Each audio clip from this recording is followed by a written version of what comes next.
Hello नमस्कार दोस्तों, आप लोगों का अपना यूट्यूब चैनल रोजगार 7590 में स्वागत है। आज आप लोगों को बताने वाले हैं रेलवे में टिकट बुकिंग की एक नई भर्ती आ गई है, तो इसके बारे में आप लोगों को बताने वाले हैं। ये भर्ती जैसे कि संविदा पे कुछ लोग कहते हैं, और लेकिन ये भर्ती होती है प्राइवेट। और जैसे कि आप लोगों को बता दें कि इसके बारे में आपको पूरी जानकारी हम प्रोवाइड कराएंगे कि कैसे आपका फॉर्म भरा जाएगा, कैसे क्या क्या सिलेक्शन प्रोसेस है और सैलरी क्या होने वाली है, एज क्राइटेरिया क्या रहने वाली, तो सारा डिटेल आपको प्रोवाइड कराने वाले हैं। तो जितने लोग चैनल पे पहली बार आए होंगे तो चैनल को सब्सक्राइब कर लीजिएगा, वीडियो को लाइक शेयर कर दीजिएगा। आइए आपको जानकारी हम प्रोवाइड कराते हैं। तो सबसे पहले आपको बता दें कि देखिए, ये जो आप लोगों ने देखा होगा कि रेलवे में संविदा भर्ती आ गई है। रेलवे में इस तरीके से जो भी होता है, तो रेलवे को आपको पता होगा कि रेलवे सब कुछ प्राइवेट कर रहा है धीरे धीरे। तो उसमें ऐसा नहीं है कि आप लोग जो लोग सोचते हैं कि चलिए हम संविदा पे जॉब कर रहे हैं बाद में परमानेंट हो जाएंगे, तो इस तरीके से कुछ नहीं है। आपको परमानेंट नहीं किया जाएगा, इसको पहले क्लियर कर देते हैं। और ये रेलवे की प्राइवेट जॉब होती है, यानी आप जब तक करना चाहते हैं तब तक करेंगे, और जब तक करेंगे तब तक आपको सैलरी दी जाएगी, ऐसा नहीं है। और इसमें आपको रिटायरमेंट और ये सारी सुविधाएं आपको कुछ नहीं प्रोवाइड कराई जाएंगी। तो ये जो भर्ती आई है, इसमें केवल और केवल आपको रेलवे स्टेशन पर रह के ही टिकट बुकिंग करना है। जैसे उसमें पिछली जो भर्ती आई थी बिहार और झारखंड के लिए, तो वहाँ पे काफ़ी लोग कमेंट कर रहे थे कि सर क्या हम लोगों को अलग से स्टेशन के बाहर कैबिन लगाना होगा दुकान की तरह, या मतलब स्टेशन पर रह के टिकट काटना होगा। तो इसके लिए जो भी आपके डाउट है सभी क्लियर करने वाले हैं। तो सबसे पहले आपको बता दें कि देखिए, आपका जो टिकट बुकिंग का काम होगा वो रेलवे स्टेशन पे ही होगा। मतलब आपको रेलवे स्टेशन पे ही टिकट काटना होगा, ना कि स्टेशन से बाहर। और कहीं आपको अपना पर्सनल कुछ नहीं खोलना है। रेलवे की तरफ से डीआरएम ऑफिस से मुहैया कराई जाती है आपको रेलवे की तरफ से वो टिकट काटने की मशीन, ठीक है। उससे आप लोग टिकट बुकिंग कर सकते हैं पैसेंजर का। और रही बात सिलेक्शन प्रोसेस की, तो देखिए इसमें सिलेक्शन आपको वहाँ पे जैसे फॉर्म फिलअप करना होता है, आपको फॉर्म हम प्रोवाइड कराएंगे। और इस फॉर्म को आप लोग फिलअप करेंगे। इसमें मेरिट बेस पे सिलेक्शन होता है, ना कि इसमें कोई एग्ज़ाम देना होता है। इसमें कोई भी कैंडिडेट हो उसको कोई एग्ज़ाम नहीं देना होगा।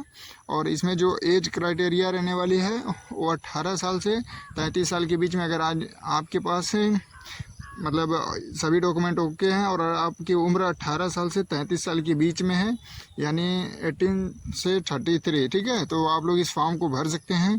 बिल्कुल आसान प्रोसेस है इसमें। और सबसे इम्पोर्टेंट इसमें ये होता है कि आपका फॉर्म कहाँ पे जमा होगा, कहाँ से फॉर्म मिलेगा और कितने दिनों बाद इसका प्रोसेस कंप्लीट होगा, तो सारी जानकारी हम देते हैं। तो देखिए, पहले तो ये जो भर्ती जब नोटिफिकेशन आता है तो उसमें सब कुछ क्लियर किया जाता है कि कब आपसे फॉर्म भरा जाएगा, कितने दिन तक ये भरा जाएगा और कितने दिन बाद आपको शॉर्ट लिस्टेड कर लिया जाएगा। तो इसमें कोई एग्ज़ाम तो देना नहीं है, और जितनी सीटें होती हैं उस हिसाब से आपका मेरिट बनता है। जितना फॉर्म पड़ेगा, ज़्यादा फॉर्म पड़ेगा तो थोड़ा ज़्यादा मेरिट जाएगी। और ये आपका 10वीं का ही मार्क्स देखा जाता है, ठीक है। आपका जो भी 10वीं में, जिसको मैट्रिक्स बोलते हैं, मैट्रिक के ही मेरिट पे इसका सिलेक्शन कर लिया जाता है। जैसे 10th हो गया, 12th हो गया, तो इन्हीं का मेरिट देखा जाता है, कोई एग्ज़ाम नहीं होता है। तो सबसे बड़ी समस्या आपके पास ये आएगी कि फॉर्म हम आपको कैसे प्रोवाइड कराएंगे। तो फॉर्म के लिए देखिए, आपको PDF प्रोवाइड करा दिया जाएगा, आप कहीं से प्रिंट आउट निकलवा सकते हैं। जैसे आप लोगों के यहाँ जो भी फॉर्म वॉर्म भरते होंगे, ऑनलाइन का काम करते होंगे, जिसको आप साइबर कैफ़े वाले बोलते हैं, तो आप लोग प्रिंट आउट उनसे निकलवा के फॉर्म ऑफलाइन भरना होता है और इसको स्पीड पोस्ट करना होता है। आपके यहाँ जो भी पोस्ट ऑफिस होगी वहाँ से आपको स्पीड पोस्ट कराना होगा, और वहाँ जहाँ पे भेजना होता है उस DRM ऑफिस का पूरा डिटेल लिखना होता है। तो ये आपका फॉर्म भरने का प्रोसेस हो गया। और आपको ये चीज़ें भी क्लियर हो गई कि मेरिट बेस पे आपका सिलेक्शन होगा, कोई एग्ज़ाम नहीं देना होगा। और दूसरी चीज़ें, 18 साल से लेकर 33 साल अगर आपकी उम्र है तो आप लोग फॉर्म भर सकते हैं। और तीसरी चीज़ें कि आपकी जो सैलरी होती है वो कैसे मिलेगी, आपके अकाउंट में आएगी या हैंड टू हैंड दी जाएगी। तो इस तरीके से जो भी डाउट है उसको बता देते हैं। तो देखिए, सैलरी जो भी होगी आपके अकाउंट में आएगी। और सबसे इम्पोर्टेंट आपका ये रहता है कि कितनी मिलेगी सैलरी। तो आपको बता दें कि सैलरी देखिए इसकी फ़िक्स नहीं होती है। ये बाकी आप कोच अटेंडेंट में करेंगे तो उसमें ट्रिप वाइज होता है, वर्कशॉप में करेंगे तो उसकी मंथली सैलरी दी जाती है। इस तरीके से सबका अलग अलग होता है। और जब टिकट बुकिंग का आता है तो इसमें कमीशन दिया जाता है कि मतलब आप जितना टिकट बुकिंग करेंगे उसमें कमीशन मिलता है। तो इसके बारे में आइए आपको दिखाते हैं कि कितना आप टिकट बुक करते हैं एक मंथ में, तो कितना आपको सैलरी मिलने वाली है। आपको पूरी डिटेल से बता देते हैं इसके बारे में। तो जैसे कि आप लोग ये फॉर्म देख पा रहे होंगे कि जो ये भर्ती आई थी झारखंड और यो मतलब बिहार के लिए, तो उसमें ये फॉर्म आया था। तो इसमें देखिए बिल्कुल यही फॉर्म आपको भर के वहाँ पे जमा करना होता है। और इसमें देखिए कमीशन के बारे में जो आप लोगों को सैलरी को लेके काफ़ी कन्फ्यूजन थी, तो इसके बारे में आपको बताने वाले हैं कि आपको जो सैलरी मिलती है टिकट बुकिंग का, उसमें कितने मिलती है और किस हिसाब से मिलती है। तो इसके बारे में आपको पूरी डिटेल्स हम समझा देते हैं। तो जैसे कि आप लोग यहाँ पे 9वां पैराग्राफ में आप लोग देख पा रहे होंगे कि 1 लाख रुपए से ज़्यादा की रकम वाले स्लैब में 4% कमीशन के लिए दिया जाएगा। मतलब अगर 1 लाख रुपए से अधिक आप टिकट काटते हैं तो उसका बताया जा रहा है कि 4% दिया जाएगा।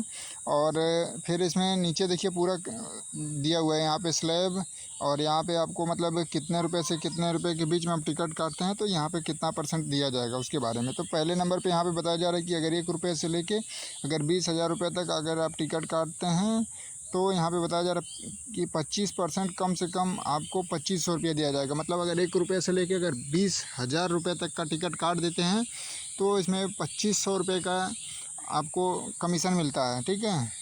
और फिर इसके बाद दूसरे स्लैब में आप लोग देख पा रहे होंगे कि यहाँ पे बताया जा रहा है कि 20,000 1 रुपये से लेके और 1 लाख रुपये तक अगर आप टिकट काटते हैं तो यहाँ पे 15% आपको कमीशन दिया जाएगा। मतलब आप 20,000 1 रुपये से लेके अगर आप उससे ऊपर 1 लाख रुपए के बीच में अगर टिकट काटते हैं, मान लीजिए 99,000 रुपये तक की टिकट काटते हैं, तो इस तरीके से उसमें उसका 15% आपको दे दिया जाएगा, यानी लगभग 14-15 हज़ार रुपये आपको दे दिया जाएगा, ठीक है। और फिर तीसरे स्लैब में आपका आ जाता है कि यहाँ पे देखिए 1 लाख रुपए से ऊपर अगर आप टिकट काटेंगे तो 4% मिलेगा। यानी आप लोग अगर 1 लाख रुपए का टिकट काटेंगे तो 4,000 रुपये आपको कमीशन दिया जाएगा। लेकिन आप लोगों को अगर 1 लाख रुपए से अगर कम काटेंगे तो उसमें 15% यानी 15,000 आपको कमीशन दिया जाएगा। तो इस तरीके से आपको सैलरी दी जाती है, ये रेलवे की तरफ से बताया गया है। और यहाँ पे बताया गया है निर्धारित दर 1 लाख रुपए से यहाँ से 1 लाख रुपए से ऊपर के स्लैब के लिए प्रतिशत में दर करना होगा, ठीक है। मतलब 1 लाख रुपए से अगर आप ऊपर काटते हैं तो वही 4% काटेगा। और इसमें देखिए रेलवे की तरफ से और भी देखिए ये जो फॉर्म था उसमें क्या क्या और बताया गया था। तो इसमें देखिए सबसे इम्पोर्टेंट बताया गया है कि टिप्पणी में कि यहाँ पे देखिए सबसे कम दर अंकित वाले पर विचार किया जाएगा। रेल प्रशासन यह अधिकार होगा कि वह बिना विहित के किसी कारण अथवा सभी आवेदनों विज्ञप्तियों को निरस्त कर सकता है। और फिर यहाँ पे दूसरे कॉलम में बताया गया है जो घोषणा पे यहाँ पे बताया जा रहा है कि घोषणा करता हूँ कि मैं किसी सरकारी या गैर सरकारी विभाग में STBA कार्यरत नहीं हूँ। मतलब आप किसी सरकारी या गैर सरकारी में मतलब कहीं आप जॉब तो नहीं कर रहे हैं, इस तरीके से भी इसमें कंडीशन रखी गई है। और इस फॉर्म में देखिए आपको यहाँ पे हस्ताक्षर करना था, यहाँ पे नाम लिखना होगा, यहाँ पे पिता का नाम, यहाँ पे आपका ग्राम, पोस्ट, प्रखंड, जिला, पिन कोड, मोबाइल नंबर, दिनांक। तो यही सिंपल सा ये फॉर्म आप लोगों को हम प्रोवाइड करा देंगे। और जितने लोग रेलवे में करना चाहते हैं संविदा की जॉब, जिसको प्राइवेट बोलते हैं और प्राइवेट होती है जॉब, इसमें आपको बाद में गवर्नमेंट नहीं किया जाएगा, इस तरीके से आप लोग समझ लीजिएगा। और ये आपको केवल जानकारी दी गई है कि जो रेलवे की तरफ से डाटा आता है, जो भर्ती आती हैं रेलवे में टिकट काटने की, रेलवे में कोच अटेंडेंट, रेलवे वर्कशॉप की, तो उसकी जानकारी ये प्रोवाइड कराई जाती है। और रोज़गार 75-90 किसी भी नौकरी या किसी भी चीज़ की गारंटी नहीं देता है। बाकी जो जानकारी आती है उसको प्रोवाइड कराना हमारा काम है।